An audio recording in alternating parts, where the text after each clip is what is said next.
Honey, that's not my sandwich. Oh, hey, Cindy. After a long day of work, the only thing that kept me going was the thought of coming home to that sandwich. Do you want a bite? Hell no, I don't want to bite. Okay, I want your grubby hands off my food. Honey, what's the matter? I heard shouting. Bob, your sister ate my sandwich. I made it.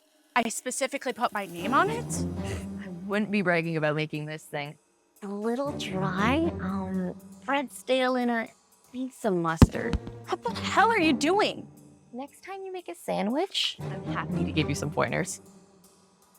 You got some nerve. Hey, guys, let's just calm down, okay? I'm sure this is just nothing more than misunderstanding. Bob, your sister is driving me insane. She does nothing all day but run up her grocery bill. Chrissy, would you mind making Cindy another sandwich so we can move on? I would, but you're all out of bread. Actually, you're out of mustard too. You guys have been slacking on the groceries lately. So why don't you go grocery shopping for once? Before I forget, your internet's a little slow during peak hours. I should probably get that checked out. You heard that, Bob? We should really get that checked out.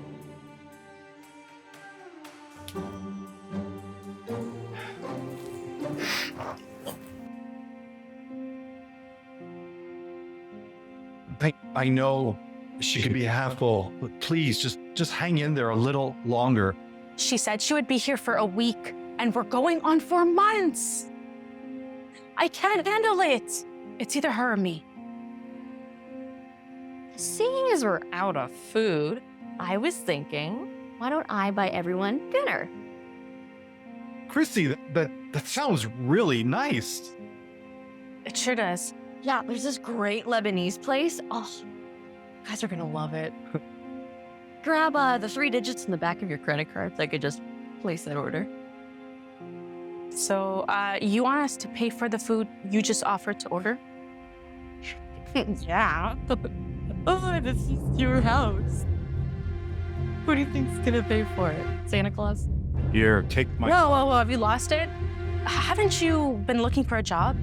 Actually, Chrissy has an interview tomorrow morning. Executive assistant, pays really well. Sounds promising. Actually, I'm not going to that interview tomorrow. Why not? Oh, the person who set it up did it at 9:30 in the morning.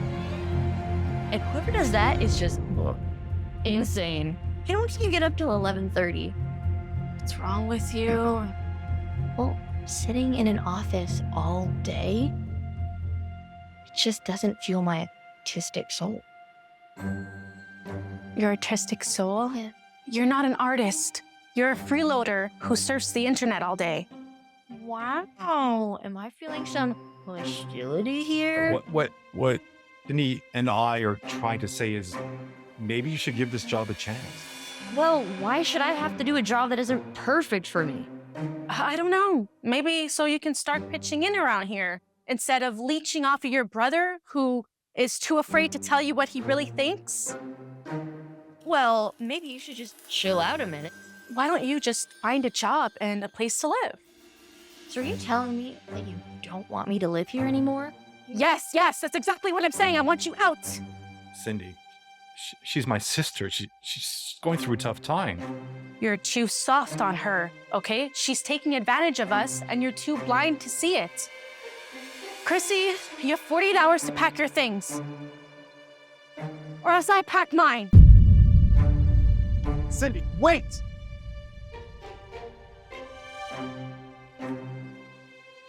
Listen, I'm really sorry. I don't need your pity.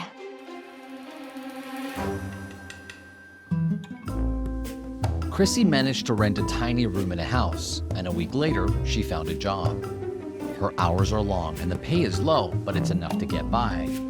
But as hard as she works, she still makes time for a close friend who isn't shy about dropping by day or night.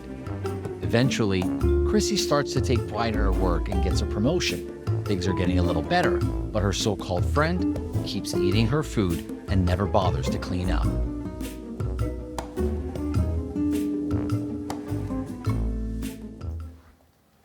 Cindy.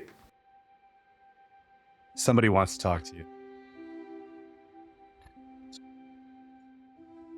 I'll leave you two to catch up. Hi, Chrissy. What can I do for you now? Nice to see you too. Let me guess. You want me to do your laundry? Actually, I came here to ask you, why you kicked me out. Well, I was tired of being taken advantage of. Your brother and I work really hard to keep the food in the fridge and the bills paid. You just felt entitled to eat whatever you want without even trying to pitch in. Honestly, I knew that if you went through some hardships, you would learn to stand on your own feet. So what you're saying is that the reason you kicked me out was for me? That's part of it. You know, it's been damn hard to find a job. And now I work long hours, 6 days a week. And then sometimes whenever I come home, I'm too exhausted to even pick up a book. Sounds like being an adult. Well, it's not easy. In fact, this has been the most hardest thing I've ever done. And do you really expect me to believe that you did this for me? Chrissy, I was just trying to motivate you to get a job. Well, I only got one thing to say to you. Thank you. What? If it wasn't for you, I would have never, discovered that I love being independent. They were the worst 3 months of my life, but you know what? They turned out pretty okay. I'm so thrilled to hear you say that, Chrissy. You know what? If it doesn't kill you, makes it stronger. That's so sweet. Well, I would all leave. I worked some mustard on it, by the way, because I love mustard. Thank you.